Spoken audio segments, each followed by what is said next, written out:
Diamond வந்து தோஷம், டைமண்ட்ல வந்து இது இருக்கு அந்த மாதிரி ஒரு மித்து இருக்குல்ல சார். ஒரு மேல்தட்டு மக்கள் அவங்க என்ன கேஸ்ட்ன்றது சொல்ல வரல, அந்த ஒரு 2-3 சமுதாயம் டைமண்ட் மூக்குத்தி, டைமண்ட் கம்மல், டைமண்ட் நெக்லஸ், ஆரம், இந்த மாதிரி மோதிரம் எல்லாமே டைமண்ட்ல செய்து கொடுப்பாங்க. ஐயோ வைரம் தோஷம், இதை வேணாம் அப்படின்னு சொல்லிட்டு எந்த பொண்ணுக்காவது இல்லாம அவங்க திருமணம் செஞ்சிருக்காங்கன்னு பாருங்களேன்.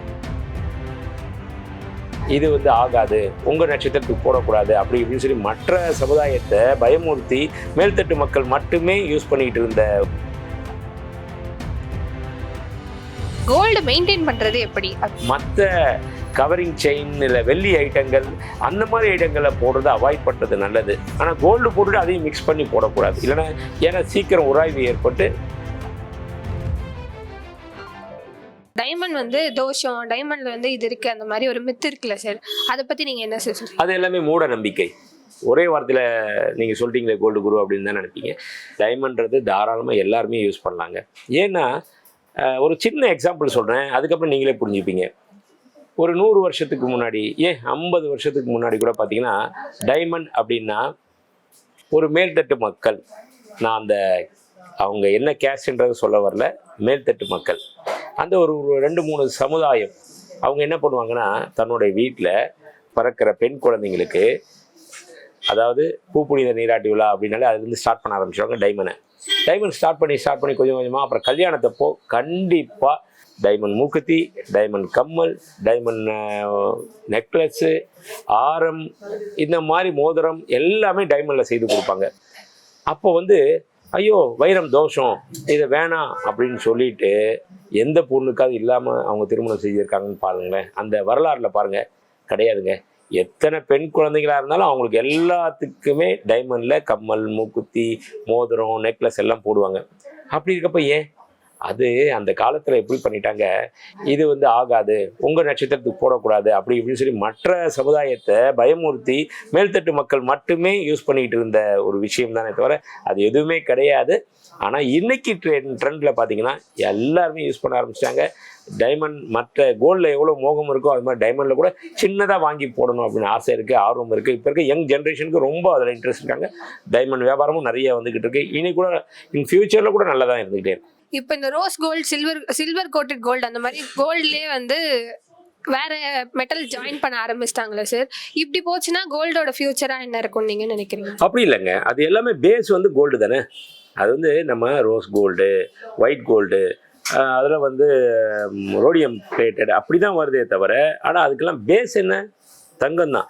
அதனால் தங்கத்தினுடைய மதிப்பு மவுசு எப்பயுமே குறையவே குறையாது, இருக்க கூடிக்கிட்டே தான் இருக்கு. ஜூலை மந்தோட கோல்டு ரேட் ப்ரெடிக்ஷனா கோல்டு குரு வைக்கிறதே எதுவாக இருக்கும்? இப்போ வந்து கோல்டு ரேட் ஏறிக்கிட்டே இருந்த தங்கம் இப்போ கொஞ்சம் அப்படியே நின்றுட்டு இருக்கு. இன்றைக்கி பார்த்தோம்னா ஒரு 6700 அப்படி பக்கம் இருக்குது. இது இன்னும் ஒரு 2-3 வாரங்களில் இந்த நிலை தொடரும். அதுக்கப்புறம் பார்த்தோம்னா ஒரு 6900 இல்லை 7000 ஒரு கிராம் வர்றதுக்கு கண்டிப்பாக வாய்ப்பு இருக்கு. கோல்டு வந்து ஒரிஜினல் கோல்டா டூப்ளிகேட் கோல்டான்னு வித்தியாசம் வந்து நார்மலாக மக்கள் எப்படி கண்டுபிடிக்கிறதுன்னு, சில கடைகளில் வந்து சும்மாவே வந்து 916 முத்திரை பதிக்கிறாங்க அப்படின்ற மாதிரி நிறைய ஃபேக் நியூஸஸ்லாம் கூட வருது. அதாவது ஒரு விஷயத்தை நான் தெளிவாக சொல்ல விரும்புகிறேன். கடைக்காரர்கள் யாரும் ஃபேக் இது விற்கிறது இல்லை. அதே டைமில் அறிமுகம் தெரியாத நபர்கள் அவங்க தான் இந்த மாதிரி இதை கொண்டு வந்து அர்ஜென்ட்டாக எனக்கு பணம் வேணுங்க, எனக்கு இதை வச்சுட்டு 916 நகை இதை வச்சுட்டு எனக்கு இதனுடைய ஒர்த்து 1 லட்ச ரூபா, ஆனால் எனக்கு ஒரு 20,000 மட்டும் இப்போ கொடுங்க அப்படின்னு சொல்லி இது மாதிரி வழக்கத்தில் நிறைய இருக்குது. நிறைய பேர் ஏமாந்து போயிருக்காங்க. இவங்க 20,000 தான் பரவாயில்ல, 1 லட்ச ரூபா பெருமானம் உள்ள நகையாச்சு, நம்ம 20,000 தான் தரப்போகிறோம் அப்படின்னு கொடுத்துருவாங்க. ஆனால் அதுக்கப்புறம் பார்த்தா தான் தெரியும் அது கவரிங் நகைன்னு சொல்லிட்டு. அதனால் கடைக்காரர்கள் யாரும் அந்த மாதிரி ஏமாத்துறதுல அறிமுகம் தெரியாத நபர்கள். அதை வந்து இந்த நம்மளுடைய யூடியூப் சேனல் மூலமா நான் சொல்ல விரும்புகிறேன். பொதுமக்கள் எல்லாரும் அவசியம் அந்த மாதிரி இதை விஷயத்தை என்டர்டெயின் பண்ணாதீங்க, ஆசைப்படாதீங்க. அந்த மாதிரி யார் கொண்டு வந்தால் கூட உங்களுக்கு ரொம்ப அது பரவாயில்ல, அவங்களுக்கு ஹெல்ப் பண்ணணும் அப்படின்னு உங்களுடைய தாராள மனசு இருந்தால் கூட அதே டைமில் நாம் ஏமாறாமல் இருக்கணும் அப்படின்றது ஒரு முக்கியமான விஷயம் இல்லையா? அதை கொண்டு போய் அந்த நகையை கொண்டு போய் ஒரு ஜுவல்லர்ஸ், உங்களுக்கு அறிமுகமான ஜுவல்லர்ஸ்கிட்டே அதை கொடுத்து செக் பண்ணுங்கள். அது மட்டும் இல்லைங்க, இப்போ எல்லாமே பார்த்தீங்கன்னா டூப்ளிகேட் நகைன்றதே கிடையாது. அப்படி இருந்துச்சுன்னா கூட உங்களுக்கு டவுட் இருந்தால் கேரட்டோமீட்டர் இருக்குது, அதில் கொண்டு வந்து எல்லா கடைகளும் இப்போ பெரிய கடைகள் எல்லா இடத்துலையுமே இருக்குது. அதை கொண்டு வந்து சார் இதை எனக்கு செக் பண்ணி கொடுங்க, இந்த வேல்யூ எவ்வளோ சொல்லுங்கள் அப்படின்னாலே தெரிஞ்சு போடும். அதனால் நீங்கள் அந்த மாதிரி விஷயம் விஷயத்த பயப்பட தேவையில்லை. ஆனால் நாம் எப்பயுமே ஆசைப்படாமல் இருக்கணும், அப்போ தான் ஏமாறாமல் இருப்போம். கோல்டு மெயின்டைன் பண்றது எப்படி அப்படின்னு நிறைய பேருக்கு டவுட் இருக்கு சார். கோல்டு மெயின்டைன் பண்ணுறது அப்படின்றது வந்து ஒரு சாதாரண விஷயம் கிடையாது. அதில் ஃபுல் இன்ட்ரெஸ்டோட அதில் அந்த பொருளை நேசிக்கிறதுன்னு சொல்லுவாங்களே, இந்த ஒரு பொருளை வாங்கிட்டோம் அப்படின்னா அந்த பொருள் வந்து ஆஹா எவ்வளோ அருமையாக இருக்குல்ல அப்படின்னு நாம் அதை பார்த்து ரசிக்கணும். நாம் முதல்ல ரசிக்கணும். ரசிக்கிறப்ப தான் அந்த பொருளுக்கு உண்டான பராமரிப்பை நம்ம கொண்டு வருவோம். எப்படி கொண்டு வரலாம் பராமரிப்பு அப்படின்னா, ஒரு நெக்லஸோ வளையலோ ஆரமோ அந்த மாதிரி ஐட்டங்கள் இருக்குது. எங்கேயாவது ஃபங்க்ஷனுக்கு கொண்டு போய் போட்டு திருப்பி வர்றோம் அப்படின்னா அதை பொறுமையாக எடுத்து, முதல்ல வந்த உடனே அதை பொறுமையாக எடுத்து ஒரு பாக்ஸில் வச்சுட்டு, அதில் ஃபிங்கர் பிரிண்ட்டு மேலே இந்த வாட்ரு இதெல்லாம் ஆகிட்டுருக்கோம், அதெல்லாம் லைட்டாக அப்படி தொடச்சிட்டு நல்லா சுத்தமாக பண்ணிவிட்டு அப்படியே வைக்கணும். அப்போ தான் அடுத்த முறை நம்ம எடுத்து போடுறப்போ அந்த புதுசு மாதிரி பளபளப்பாக இருக்கும். அதே டைமு இது கூட சேர்ந்து போடுறப்போ மற்ற கவரிங் செயின் இல்லை வெள்ளி ஐட்டங்கள் அந்த மாதிரி ஐட்டங்களை போடுறதை அவாய்ட் பண்ணுறது நல்லது. ஏன்னா ஒட்டு மொத்துக்கு அந்த கவரிங் நகைகளை கூட போட்டுட்டு சில விசேஷங்களுக்காக இருக்கலாம், அந்த மாதிரி பரவாயில்ல. ஆனால் கோல்டு போட்டுட்டு அதையும் மிக்ஸ் பண்ணி போடக்கூடாது. இல்லைன்னா ஏன்னா சீக்கிரம் உராய்வு ஏற்பட்டு சீக்கிரம் அறுந்து போகிறதுக்கு உண்டான வாய்ப்புகள். அதனால் பராமரிப்பு இதுன்றது வந்து தனி ஒரு அலாதியான விஷயம். அதுக்காக ஒரு எபிசோடே கூட நடத்தலாம் நம்ம. இப்போ யங்ஸ்டர்ஸ் எல்லாரும் வந்து கோல்டில் இன்வெஸ்ட் பண்ணணும், எதுலேருந்து ஸ்டார்ட் பண்ணுறது அப்படின்னு தெரியாமல் இருக்காங்க சார். ஒரு பெஸ்ட் இன்வெஸ்ட்மெண்ட் ஸ்கீம்னா நீங்கள் எது சொல்வீங்க? ஒன்று டிஜிட்டல் ஃபார்மேட்டில் நீங்கள் வாங்கலாம், இல்லை ஃபிசிக்கல் ஃபார்மேட்டில் தங்கமாகவே வாங்கலாம், இல்லை சிட்டு போட்டு நம்மளால் எவ்வளோ முடியுமோ அதில். ஆனால் பட் நம்மளுடைய ஏர்னிங்ஸில் ஒரு பகுதியை என்னை இப்போ கேட்டால் சொல்லுவேன், செலவினங்கள் எல்லாம் போக வர்றதில் ஒரு 50% கோல்டில் கூட நீங்கள் இன்வெஸ்ட் பண்ணலாம் அப்படின்றது என்னுடைய கருத்து.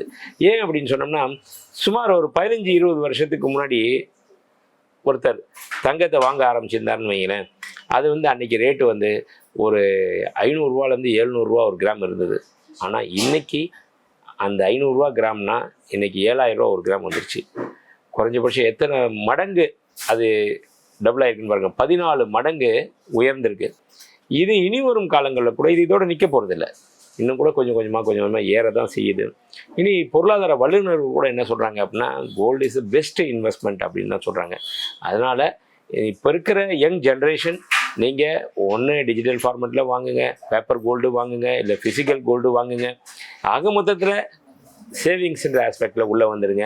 உங்களால் எவ்வளோ முடியுமோ, இல்லையா லாஸ்ட் எதுவுமே பண்ண முடியலையா, ஒரு சிட்டி ஸ்கீம் இருக்கும், அந்த சிட்டி ஸ்கீம் கூட ரொம்ப லாங் டேர்ம் இல்லாமல் short term 12 to 15 months scheme இருக்கும், அதில் இன்வெஸ்ட் பண்ணுங்கள். போட்டு கொஞ்சம் கொஞ்சமாக கூட எடுத்து கோல்டு காயினாக கூட எடுத்து வச்சுங்க. இல்லை கோல்டு குரு எனக்கு இதெல்லாம் வேணாம், நான் வந்து அப்பப்போ அடுத்தவங்க நம்ப மாட்டேன், காசு இருக்கிறப்ப சேர்க்கணும், தாராளமாங்க. 1/2 கிராம் காயின் இருக்குது, 1 கிராம் காயின் இருக்குது, எவ்வளோ உங்கள்கிட்ட பணம் வருதோ காயினாக வாங்கி வச்சுக்கோங்க பத்திரமா. எப்போ வேணுமோ அதை நம்ம மாற்றிக்கலாம். ஆனால் சேமிக்காமல் இருக்காதீங்க. கோல்டை பற்றிய சந்தேகங்கள், கேள்விகள், என்ன தான் விளக்கங்கள் கொடுத்தா கூட மக்களுக்கு நிறைய இருக்குது.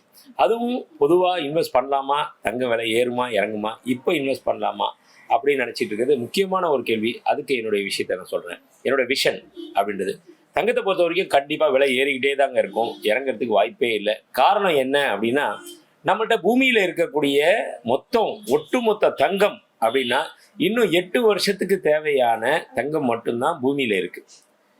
அதுவும் ஒவ்வொரு வருஷமும் குறைஞ்சிக்கிட்டே வருது இல்லையா அளவு. அப்போது 8 வருஷத்துக்கு அப்புறம் பார்த்தீங்கன்னா சுத்தமாக தங்கமே கிடைக்காது. அப்போ எங்கே தங்கம்னு வரும்? ரீசைக்கிள் முறையில் நம்மகிட்ட இருக்கிற மறுசுழற்சி முறையில் நம்மகிட்ட இருக்கிற தங்கம் பழைய தங்கத்தை விற்க வருவாங்க, அது வாங்கி அப்படியே ரொட்டேஷனில் வரும். அப்படி தான் வரப்போகுது. அப்படி இருக்கும் பட்சத்தில் இனி விலை உயரும் கண்டிப்பாக. அது மட்டும் இல்லை, நாளுக்கு நாள் இன்ஃப்ளேஷன் சொல்லுவோம் இல்லையா, அந்த விலைவாசி உயர்ந்துக்கிட்டே போகுது. அப்படின்னு பண்ண பட்சத்தில் கூட தங்கத்தை சுரங்கத்திலேருந்து வெட்டி எடுத்து சுத்திகரிக்கப்பட்டு பொருளாக வரணும், ஆபரணமாக வரணும்னா அதுக்கு நிறைய செலவினங்கள் அதிகமாகிட்டே இருக்கும். அப்படி இருக்கப்போ ஆட்டோமேட்டிக்காக விலையும் அதனுடைய விலையும் ஏறும் தான். இது மட்டும் இல்லை, பொருளாதார வல்லுநர்களும் என்ன சொல்கிறாங்க அப்படின்னு சொல்லி பார்த்தோம்னா, அடுத்த 4-5 வருடங்களே ஒரு சவரன் ஒன்று 1 லட்ச ரூபா வந்துடும் அப்படின்றாங்க. அப்படின்றப்போ இப்போ நீங்களே திங்க் பண்ணி பாருங்கள், நகைக்கடைக்காரங்க யாருமே நீங்கள் தங்கம் வாங்கன்னு சொல்லி தான் வாங்கன்றது இல்லை. நம்ம கடந்து வந்த பாதையும் இனி வரப்போகக்கூடிய ஒரு பாதையும் பார்த்தோம்னாலே கண்டிப்பாக தெரியும் தங்கத்தோட விலை வேற போகுது. அதனால் சிறுதுளி பெருவெள்ளம், தங்கத்தை கொஞ்சம் கொஞ்சமாக சேர்த்துருங்க. இன்னும் வரும் காலங்களில் அதனுடைய பலன் உங்களுக்கு அதிகமாக கொடுக்கும்.